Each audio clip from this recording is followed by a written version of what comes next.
odam o'zgaruvchanmi degan savol berishadi. Mana odam o'zgaradimi deyishadi-da. Qachonlardir oldin masalan men yo'q, odam o'zgarmaydi. Ya'ni odam qanaqa bo'lsa shunaqa qolaveradi, insonlarga shans berish kerak emas.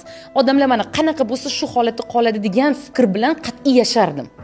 Lekin mana qancha o'sgan sari, o'qigan sari, rivojlanganim sari, umuman ayollardagi o'zgarishlarni kuzatganim sari bitta dahshat haqiqatga kelib bo'lganman.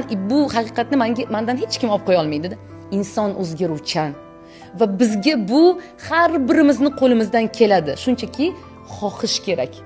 Xohish kerak. O'ziga ha, men shunaqaman, lekin bu muammo emas, tragediya emas. Buni to'g'rilasa bo'ladi. Men buning ustida ishlashga tayyorman deyish, ya'ni tan olish va qadam tashlash. Mana shu qadam tashlab, shunchaki qadam tashlaganingiz sari ustozlar keladi, kimnidir kuzatishni boshlaysiz, o'zingizga yangi bilimlarni olib, yangi pog'onalarga o'saverasiz.